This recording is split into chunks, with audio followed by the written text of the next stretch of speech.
Supercross virtual press conference, 250 West Coast Division.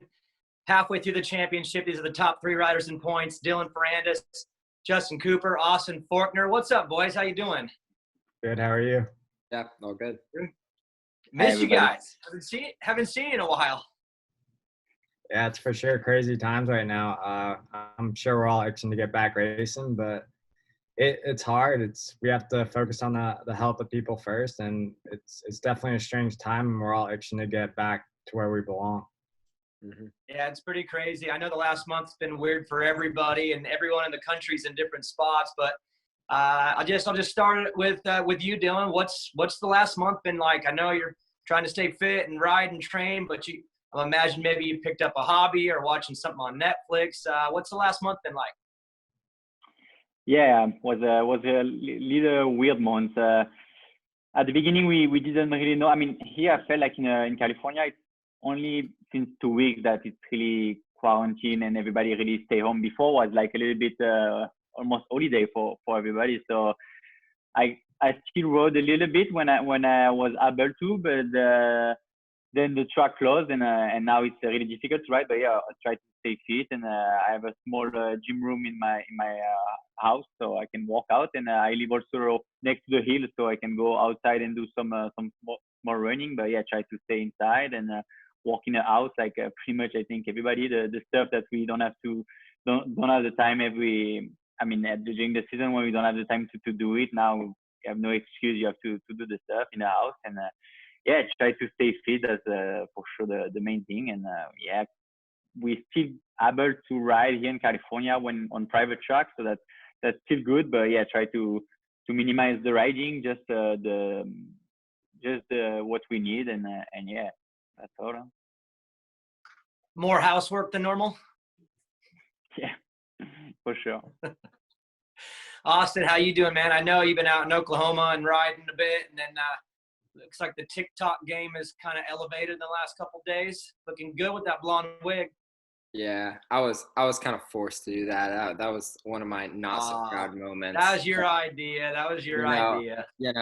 No, but it's been good. That's kind of why we came back. First off, just because the weather's warming up here, so we can ride, and then also we knew a bunch of the public tracks were gonna be getting closed down in California, like basically all of them, and we can ride at Robbie's, and that's no problem. So and then we have our private gym here that we go to that our trainer owns it, so he can kind of do whatever he wants. So we just we didn't really have to change that much stuff. I mean, I'm pretty much doing everything I was normally doing because pretty much all the stuff we do is private. So just staying at home, I guess, a little bit more than usual. Whenever you go to the grocery store, trying to buy more than just maybe a few days worth, trying to buy like more, but that's about it.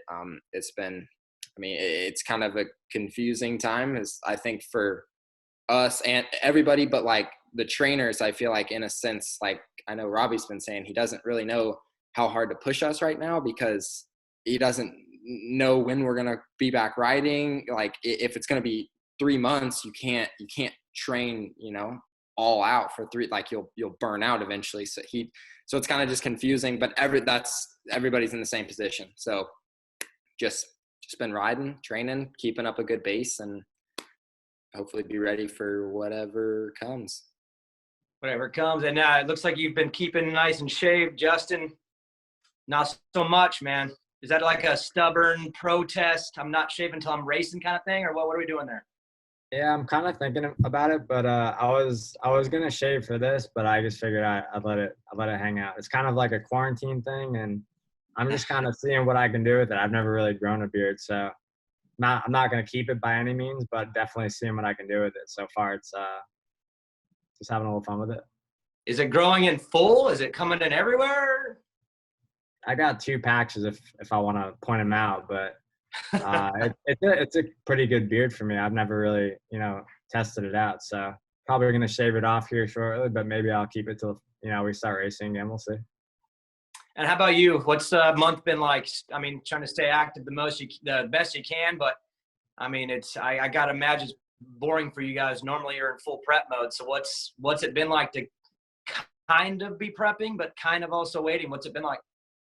Yeah, we've all been really waiting for like a definite answer, but there's no definite answers to be given out right now. So it's hard. You got to keep motivated, but you don't really know what you're training for at this point. So things are changing on a weekly basis for everyone, and it's really hard to know exactly what we're preparing for right now. But we're just trying to, maybe back it down a little bit on the riding and just, definitely keep it in shape, because we don't know when this is going to be over. It could be soon, could be a while. But as for now, we're just maintaining our fitness, I guess you could say, and yeah, we're just waiting for a definite answer to know when it's go time. Like in a normal off season, you know the dates of when you need to start your testing, your training, when to peak, when to get your speed. Is that kind of the hardest thing right now? Is obviously staying fit, because you guys are all athletes, but just knowing how to prepare yourself so that you're like ready to go at whatever the next race is. Is that kind of the hardest thing? Is just knowing how much output you need right now, and when to get your speed right, and how much balance you need to put into that? Yeah, it's definitely hard, not only for me, but for my trainer, for the team. We're pretty much, trained to peak right in the middle of Supercross. So right about where we stopped, and now we're at our peak, and it's almost like it's like an off season again. So it's definitely a strange time as far as fitness goes, but yeah, like I said, we're just gonna try and take it easier, and once we have a definite answer, we should have a little bit of time to, make sure we're ready to go when it's time to go racing. Dylan, you trying to stay on the bike, like you said. Are you able to have maybe a little bit more fun than normal and play ride? I know DV, he gets out a little bit and tries to have some fun, but have you had a chance to ride for fun a little bit more than normal? Yeah, a little bit. Yeah, I have a chance to ride a couple private track that I never ride before, so it was good. And but like the thing is now, like I didn't ride for 2 weeks before yesterday, and yeah, when you get back on the bike, it's just you want to ride so much that you have fun while riding. So that was good. That's a good feeling also. But yeah, we try also to minimize. Like it's not like we trying to ride every day, because it's not really the good solution. But yeah, just to stay fit and don't lose the flow on the bike and the good feeling on the bike. So, but yeah, for sure, when you ride a little less every time you back on the bike, it's kind of more fun, and you're enjoying a little bit better than riding every day, and start to be sometimes it's a little boring. Kind of break the routine up a little bit, and now you're actually looking for a reason to get back on the bike, when maybe at other times in the year you're like, a day off would be nice, but now it's like, when can I get back out? And Austin, I have to imagine that for you, again, being out where you're at, how's that been with the team? I've just heard that different teams are doing things different ways. As the pro circuit Cali guys, been cool to let you just do what you want, let you and your trainer kind of work your program? Yeah, it's been no problem. Like we've obviously I don't know if my outdoor setting right now is exactly where we want it to be. But I mean, it seems like we have a little bit of time. They just kind of got a base setting before I left. Well, whenever we were riding outdoors over like the East Coast break for us, so we got a decent setting for that. Obviously my Supercross setting I felt was pretty good, so I don't feel like we need to do any tweaking there. I might have to go back out to California to do a little bit of outdoor testing, but as of right now, I'm just working on me, I guess, and the bike. I feel like the bike's pretty good. So whenever we race next, I mean, I feel like I'm going to be ready. If anything, I feel like and Robbie told me this, that riding outdoors has almost made me just more like excited to get back and riding Supercross. So like whenever we started riding Supercross, I rode it for like maybe a week or two, just kind of getting back to it before all this happened. And then now we don't know when we're going to race again. And he said I looked really good. So, I mean, I don't know what we're going to race whenever we come back, but either way, I mean, I'll be ready. Justin, I mean, you're all athletes. You guys, I know how hard you all work. You need to be at the level you're at, but I have to imagine the diet may slip a little bit over the last month. Or any cheat snacks that have made their way into the system? Yeah, I won't deny that. I'll have a few cheat snacks, but you know, I had this BC Fit meals out here in California that we stay pretty strict to. We have a nutritionist that works with Swanee, our trainer, and he's still dropping the meals off each week, and you know, making sure they're being eaten. So maybe I'll have like a day in the week where I'll, you know, cheat a little bit, but pretty much just staying to the program, staying as if I was you know, still racing. So not gonna, you know, slip up on that yet. We don't know what we're doing yet, and still got a long year ahead of us as far as racing goes. So gonna stay ready and yeah, see when we go. What's the go-to quarantine cheat meal? I haven't even, you know, cheated that much because I haven't really been able to leave the house. But you know, maybe I've had some Chipotle here and there. That's not really cheating, but I can't even remember the last cheat meal I've had. I'm trying to think of it, but I might have to come back to you on that one. I'll have to think about it. All right. How about you, Dylan? And I know you're strict with your diet with the food stuff, so I can't imagine you're steering too far off. Yeah, but the last few weekends we enjoyed some wine a little bit with my wife. Like open some bottle of wine that was good. Like when you know you don't have to race for a while, you can enjoy stuff like that. That's cool. Yeah, Austin. Any what's the quarantine, the cheat meal? Well, I got a Dr. Pepper right here. That's like my my beverage of choice for like a cheat drink that I'll have like at night with dinner or something. That's like my go-to thing. And I guess maybe like some pizza. That's it. But I feel like I eat pretty good anyway, and we like I like what I eat too, so I don't feel like I have to change it up.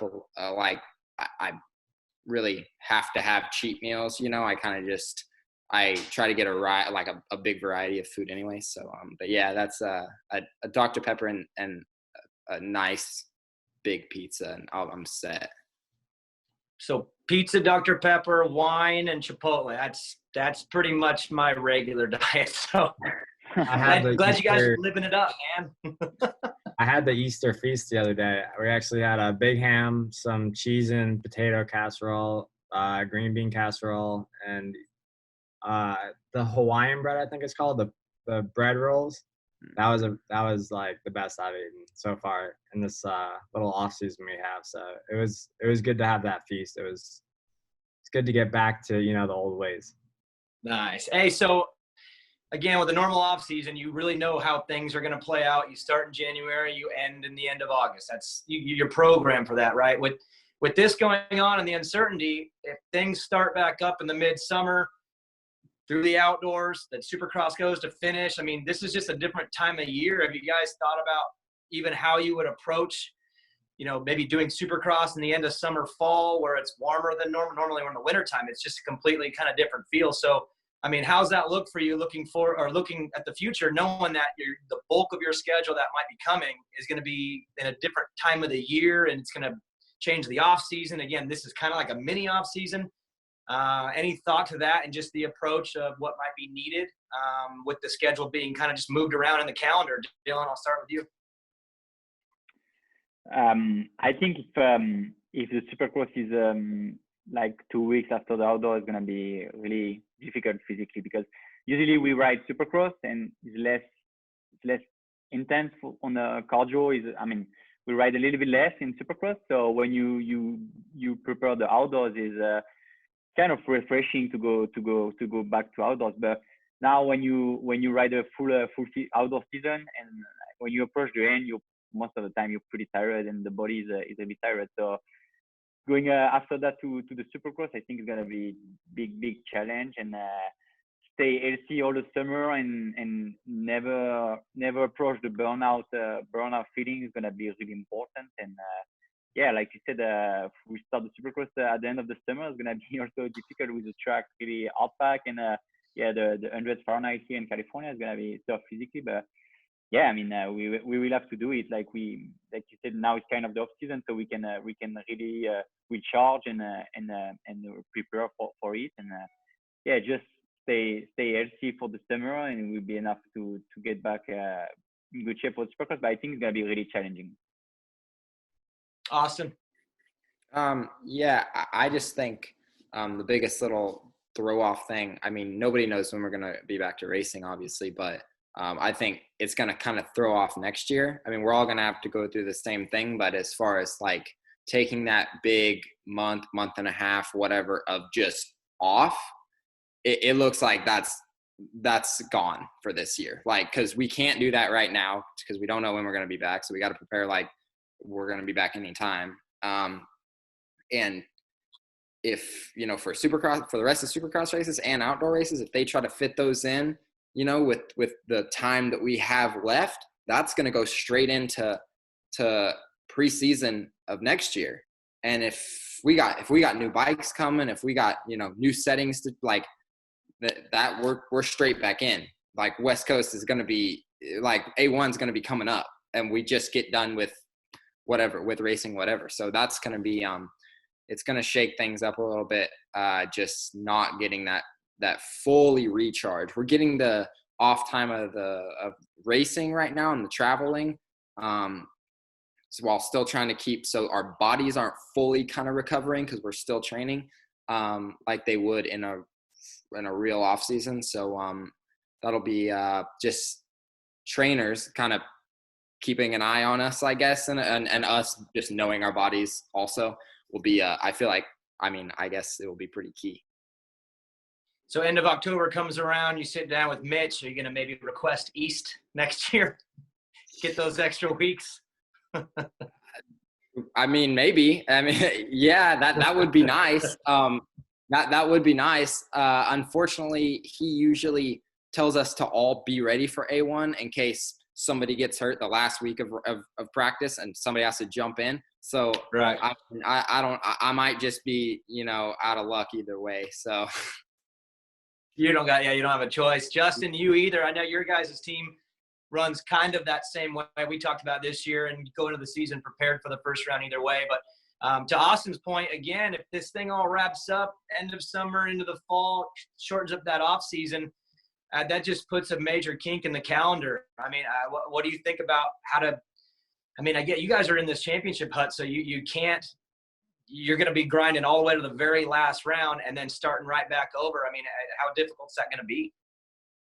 Yeah, these guys pretty much covered it all. It's going to be a grind, and I think the most challenging part is going to be just getting – because I've already done, like, the nations this year. I've never – really I've been going for like a year and a half now straight of training. So I've been really looking forward to this off season coming up this year, and it looks like we're not going to get it. So that's going to it's going to give me another whole year of training straight. And it's really going to be tough to actually ride it in Corona when it's hot in the summer and we're, you know, riding Supercross or whatever. That's going to make it pretty challenging. The track's going to go away pretty quick, and it's going to be interesting. No one's really faced this before, so it's definitely going to catch a lot of people by surprise, I think.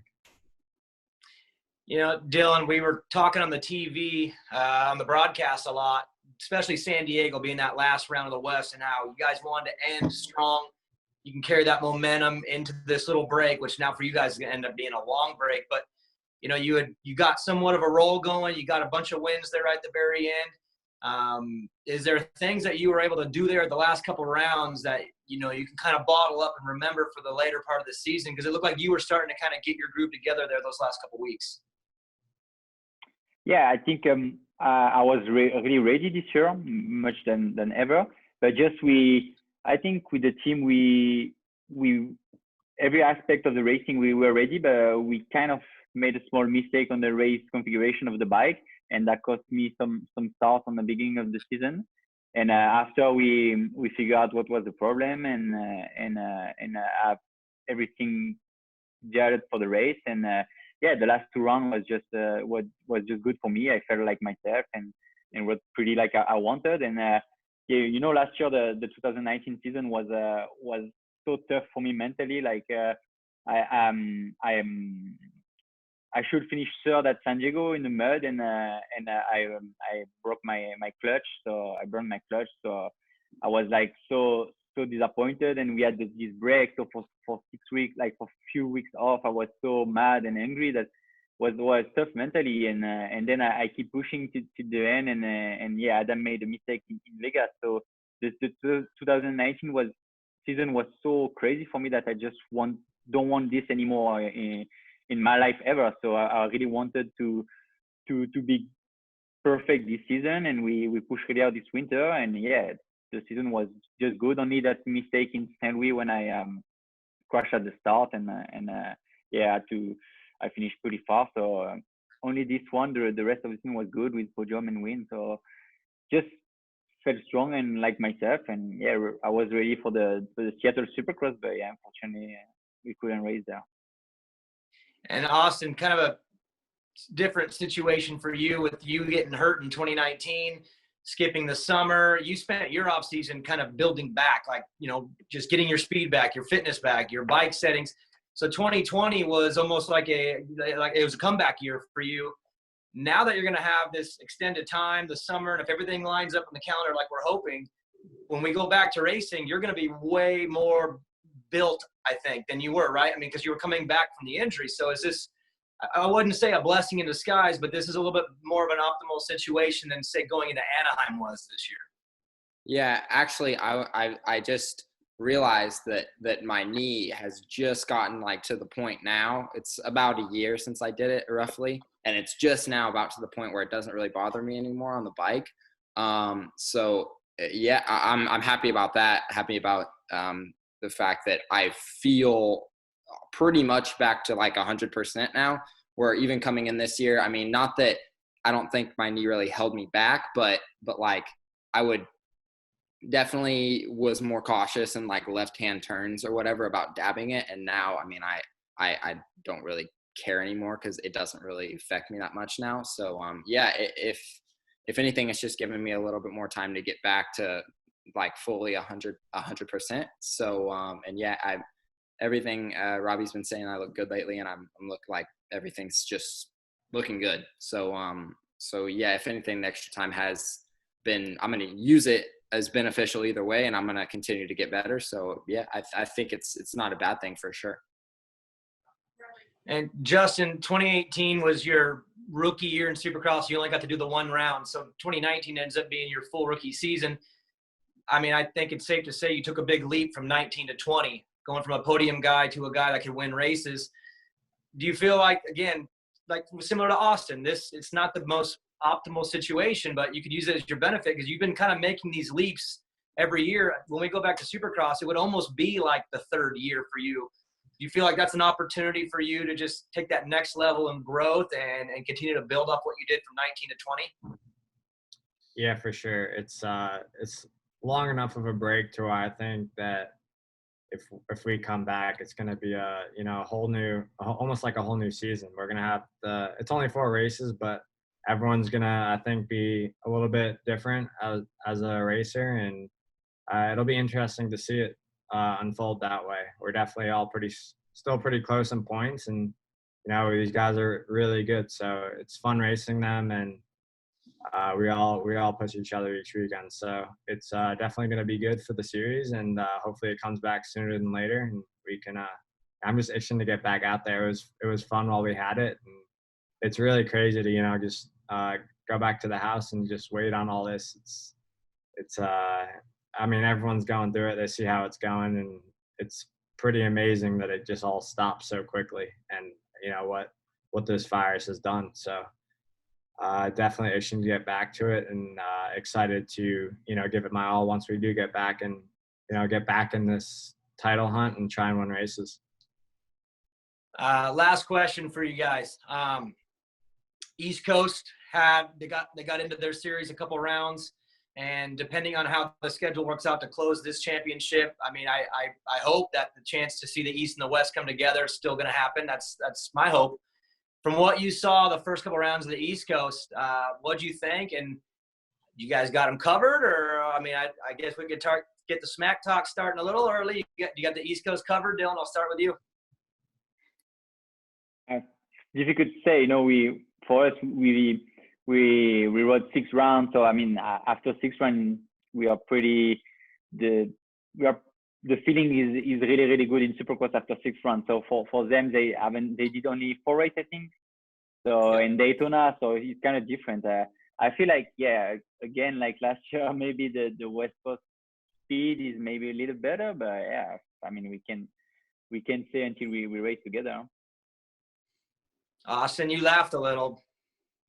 Yeah, just stirring it up, just stirring the pot here. No, I don't know. I'm gonna ask them the same question. So yeah, no, I mean, the only thing I've noticed about the East Coast guys is kind of at least the top kind of 3. They have yet to have like a bad race, so they're being pretty consistent. Like all 3 of us, we've all had our one bad race, like that. We were all back of the pack basically, like that. So the kind of the costly race, we've all had that, and those guys haven't really. So they are pretty consistent, but I'm gonna have to agree with Dylan that I think our speed is pretty good right now, and I mean, I think it's really good. The last round in San Diego, I just remember in qualifying, like throwing down the heaters, and we were kind of going back and forth, and they were like pretty like up there with the 450 guys. I just remember that. So I don't know. I think we got good speed. I obviously you won't know until we race, but yeah, I think it's gonna be good. Justin, you got the East Coast guys covered? Well, the only thing I have to go off of right now is before the season started, me and Shane, I think we prepared for A1 because we didn't know who was racing yet. So we both prepared for A1 together, and we both have the same trainer, Garrett Swanepoel, and we wouldn't go 2 days in a row without. It would be one day on, 1 day off of someone being faster than each other. So we were pretty dead even. And going back to what Austin was saying about San Diego, I think Dylan ended up qualifying faster in the 4VD class. So I don't know if that was done on the East Coast, but it's pretty amazing. And I think they're definitely not gonna pull away from us. We're gonna if we're not better than them, they're not gonna go anywhere on us. So you're not willing to say you guys be faster, but they definitely won't be. They definitely won't be faster. All right, man. Well, I'm going to ask them the same question. So, hopefully, I mean, my hope, and I'm sure your guys' too, is we're going to get to find out. And, again, I know you guys are super antsy. The fans are going crazy. I can tell you that right now. Everybody wants to get out there, or at least see you guys get back out there. So I guess in parting words, what would you say to the fans who are patiently waiting to see you guys back in action? Dylan, what do you say to the fans out there who are ready to watch you guys battle it out? Yeah, I think right now it's important to listen to authorities and wait. It's for the health of everybody is more important. But yeah, for sure we all want to get back to racing and watch race. Even for me, when it was the East Coast Championship, I was watching our race and enjoy it. So I miss that, and for sure I can't wait to be back. But yeah, like I said before, we need to wait till the authorities give us the green flag. And Austin, same question to you. Just a message to the fans who are waiting. I mean, I'm in the same boat. I grew up being a fan. Like that's like how I got into the sport, was as a fan. And every Supercross outdoor season, you were the next race, and now there is no next race right now, at least for the time being. So, I mean, yeah, it sucks, but I mean, we want to be back out there putting on a good show for all the fans just as much as they want to be watching it, I think. So, yeah, I mean, I'm ready to get back out there. Just obviously we got to deal with all this and take all the necessary precautions and stuff, I guess. So yeah, but I'm ready to get back out there, and when we get back out there, it's going to be good. It'll be worth the wait, I guess, hopefully. Worth the wait. Justin, Yeah. Worth the wait? Yeah, worth the wait for sure. As a racer, I'm also a fan. So I'm sure every single one of us West Riders watches the East Coast races on TV, and I was excited to watch each and every race. It's something to do on a Saturday, and it's just not the same without sports right now. So all I can say is just keep doing your quarantine things, and we'll keep doing ours, and then it's gonna, at some point we're gonna get back out there, and start racing again. So until then, it's a good time off. It'll make the fans that much they'll want to see it that much more. So it'll be good. Mm-hmm. All right, guys. Well, thanks again for jumping on with me for this roundtable, and I miss you boys. We'll see you at the races soon. Hope you guys are doing well and staying safe, and thanks again. Yeah, thank you. Thank you very much.